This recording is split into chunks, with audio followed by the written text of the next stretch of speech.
Assalamualaikum warahmatullahi wabarakatuh. Selamat pagi dan salam sejahtera untuk kita semua. Yang terhormat Ibu Dr. Nova Mardiana SEMM selaku dosen pengampu mata kuliah Perilaku Organisasi, serta teman-teman yang berbahagia. Sebelumnya, perkenalkan saya Nabila Agistau Josi dengan NPM akhir 125 selaku moderator. Saya bersama rekan saya Yogi Asrian Nugraha dengan NPM akhir 119, Alia A. Dwi Rahmadani 121, Davin Damalis Muti 124, Rista Dwi Febriana 126, Rosa Bella 127, Rahayu Agustin 128, dan Zaidan Akmal Fauzan 129. Dalam meningkatkan kerjasama, produktivitas, dan memecahkan masalah, baik dalam lingkungan kerja maupun kehidupan sehari-hari, kita harus memahami perilaku kelompok. Nah, perilaku kelompok adalah interaksi dan tindakan yang dilakukan oleh sekelompok orang, seperti bagaimana mereka berkomunikasi, mempengaruhi satu sama lain, dan bekerja sama untuk mencapai tujuan bersama. Kali ini kami akan membahas materi mengenai fondasi perilaku kelompok. Tujuan pembelajaran dari materi ini ialah yang pertama, membedakan berbagai jenis kelompok, yang kedua, menjelaskan model keseimbangan terputus-putus dalam pengembangan kelompok, yang ketiga, menjelaskan perubahan peran dalam situasi yang berbeda, yang keempat, menjelaskan pengaruh norma terhadap perilaku individu, yang kelima, menunjukkan dampak perbedaan status dan ukuran terhadap kinerja kelompok, yang keenam, menjelaskan hubungan kohesi dengan efektivitas kelompok, serta yang terakhir ialah membandingkan kekuatan dan kelemahan pengambilan keputusan kelompok. Pembahasan pertama ialah membedakan berbagai jenis kelompok yang akan disampaikan oleh Yogi Asrian Nugraha. Baik, materi pertama adalah tentang membedakan berbagai jenis kelompok. Kelompok adalah dua atau lebih individu yang saling berinteraksi dan saling bergantung, yang berkumpul untuk mencapai tujuan tertentu. Kelompok tersebut ada dua klasifikasi, yaitu yang pertama ada kelompok formal. Itu dibentuk secara resmi oleh organisasi dengan tujuan yang jelas dan peran yang ditentukan. Kelompok ini biasanya memiliki struktur hierarkis dan formal, dengan aturan dan prosedur yang jelas untuk mengatur interaksi dan pengambilan keputusan antar kelompok. Contohnya yaitu tim proyek di perusahaan. Lalu yang kedua ada kelompok informal. Kelompok ini dibentuk tanpa struktur formal, biasanya untuk memenuhi kebutuhan sosial. Contohnya ya seperti kelompok belajar. Lalu materi selanjutnya yaitu menjelaskan keseimbangan terputus-putus dalam pengembangan kelompok. Model ini adalah sebuah teori yang menjelaskan bagaimana kelompok berkembang dan berubah seiring waktu. Model ini berpendapat bahwa kelompok tidak berkembang secara linear atau bertahap, melainkan melalui fase-fase yang relatif stabil dan diselingi oleh periode-periode perubahan yang cepat dan signifikan. Ada beberapa tahapan dalam model ini. Yang pertama adalah pertemuan pertama menetapkan arah kelompok. Pada tahap ini, arah dan tujuan kelompok ditetapkan, anggota kelompok saling mengenal dan mulai membentuk norma, harapan, serta tujuan mereka. Lalu yang kedua ada fase awal aktivitas kelompok lambat atau inersia. Tahap ini ditandai dengan aktivitas kelompok yang relatif lambat dan sedikit perubahan. Kelompok cenderung mempertahankan cara kerja yang telah ditetapkan pada pertemuan pertama. Tahap selanjutnya adalah transisi terjadi di titik tengah waktu. Pada tahap ini, kelompok menyadari bahwa mereka perlu melakukan perubahan agar dapat mencapai tujuan mereka. Mereka memahami bahwa strategi dan pendekatan yang digunakan saat ini mungkin tidak cukup efektif. Oleh karena itu, mereka siap mengevaluasi kembali rencana mereka. Lalu tahap selanjutnya yaitu fase kedua ditandai perubahan besar. Tahap ini ditandai dengan perubahan yang signifikan dalam strategi, struktur, ataupun proses kerja kelompok. Kelompok mulai menerapkan ide-ide baru dan mencoba pendekatan yang berbeda. Perubahan ini didorong oleh keinginan untuk terus berkembang dan mencapai hasil yang lebih baik. Lalu fase yang terakhir adalah dipercepat untuk menyelesaikan tugas. Pada tahap ini, kelompok memasuki fase akhir dari perjalanan mereka. Setelah melalui periode perubahan yang intens, mereka kini fokus pada penyelesaian tugas atau proyek yang mereka kerjakan. Baik, materi selanjutnya akan disampaikan oleh rekan saya. Selanjutnya adalah perubahan peran dalam situasi yang berbeda. Peran ialah seperangkat pola perilaku yang diharapkan dikaitkan dengan seseorang yang menduduki posisi tertentu. Peran dalam kelompok ada 3 hal. Yang pertama, persepsi peran. Bagaimana kita seharusnya bertindak dalam situasi tertentu. Yang kedua, ada harapan peran, yaitu bagaimana mengharapkan kita dalam bertindak. Dan yang ketiga, ada konflik peran. Terjadi ketika ada harapan yang bertentangan dari berbagai kelompok. Model keseimbangan terputus-putus atau pencuatet equilibrium. Ada 5 hal. Yang pertama, pertemuan pertama menetapkan arah kelompok. Yang kedua, fase awal aktivitas kelompok lambat atau inersia. Yang ketiga, Transisi terjadi di titik tengah waktu. Yang keempat, fase kedua ditandai dengan perubahan besar, dan fase terakhir yaitu menyelesaikan tugas. Oke, materi selanjutnya adalah peran norma dalam memberikan pengaruh pada perilaku individu. Seperti yang kita tahu, norma adalah standar perilaku yang diterima dalam suatu kelompok atau suatu masyarakat. Norma dapat mempengaruhi berbagai aspek seperti aspek emosi, kesesuaian, dan tindakan. Lalu bagaimana aspek tersebut dapat mempengaruhi norma? Yang pertama, norma dan emosi.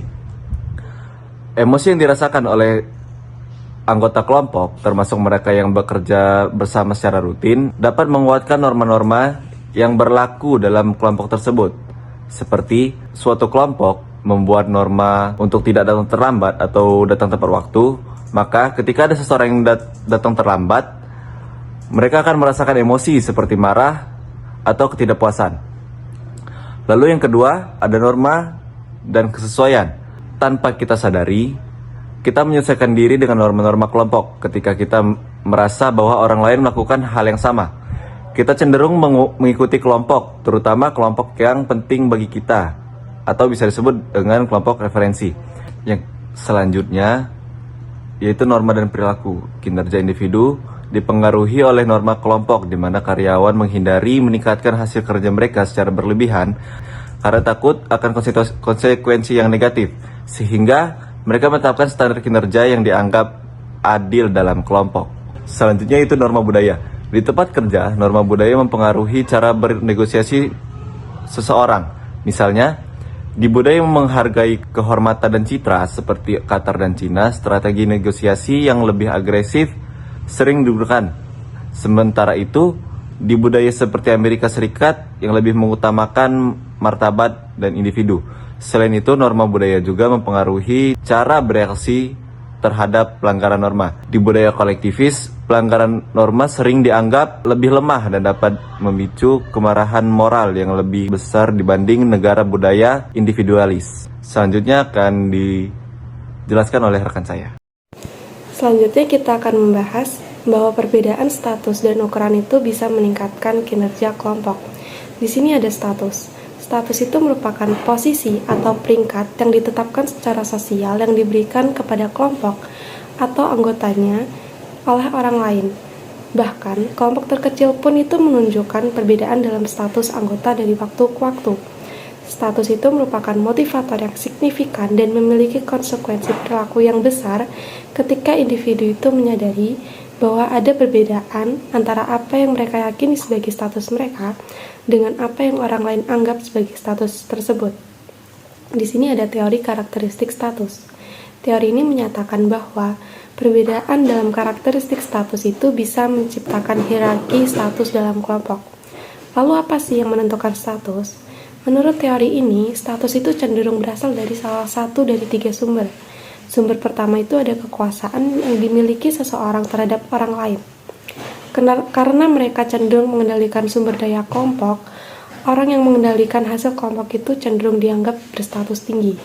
Kedua, ada kemampuan seseorang untuk berkontribusi pada tujuan kelompok. Orang-orang yang kontribusinya penting bagi keberhasilan kelompok itu cenderung memiliki status yang tinggi.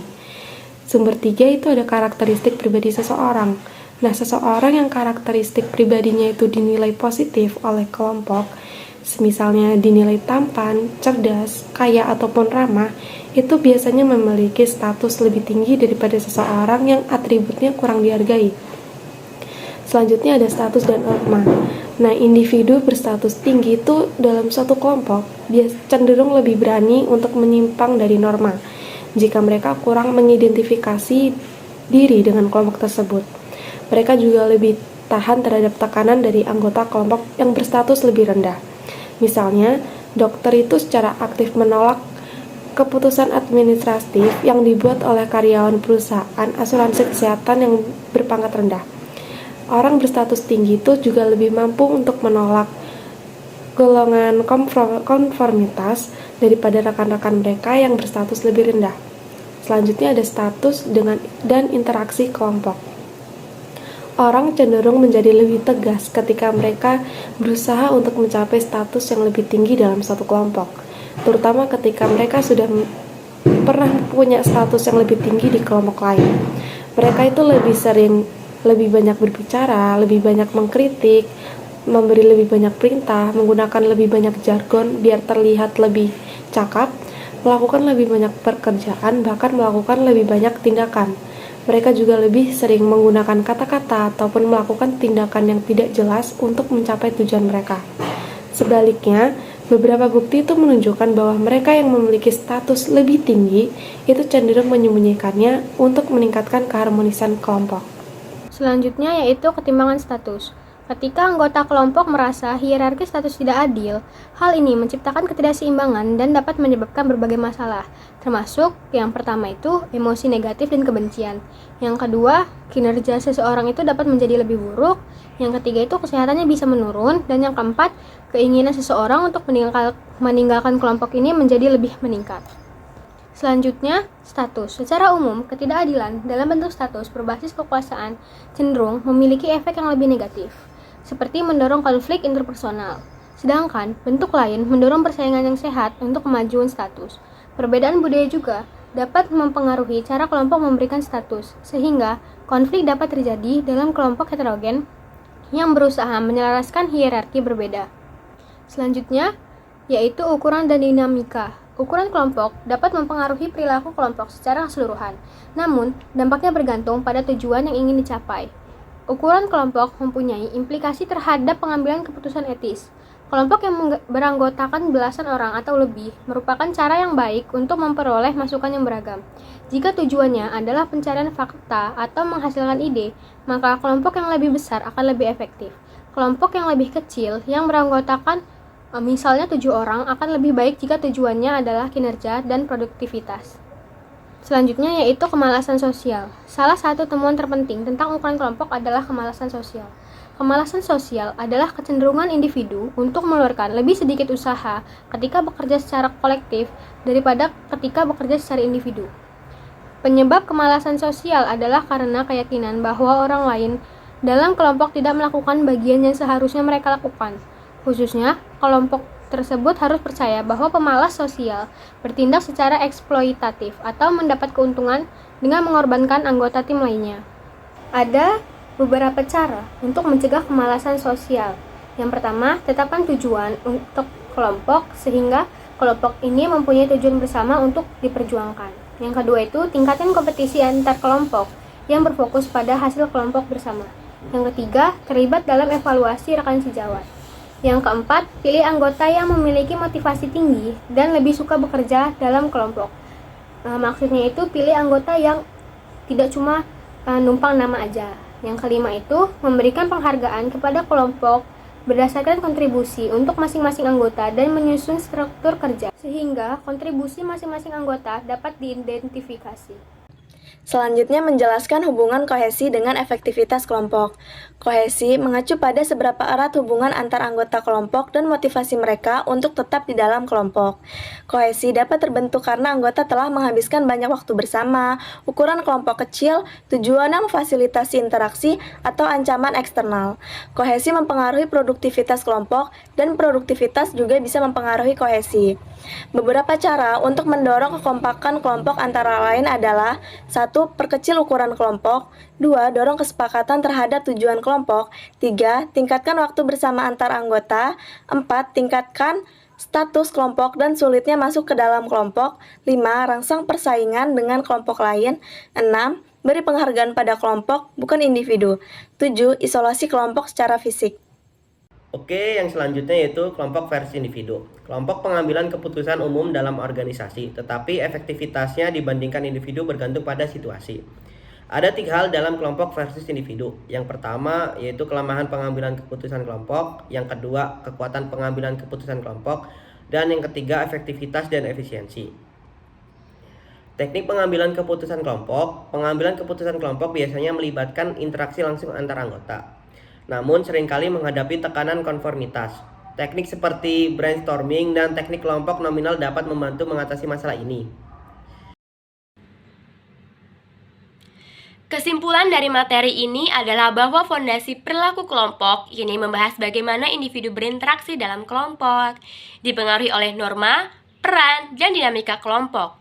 Faktor seperti pembentukan kelompok, kohesivitas, pengambilan keputusan, dan kepemimpinan sangat mempengaruhi efektivitas kelompok. Memahami perilaku kelompok penting untuk meningkatkan kerjasama dan mencapai tujuan bersama. Demikian presentasi dari kami. Semoga apa yang kami sampaikan dapat dimahami oleh teman-teman. Atas kurangnya kami mohon maaf. Terima kasih. Wassalamualaikum warahmatullahi wabarakatuh.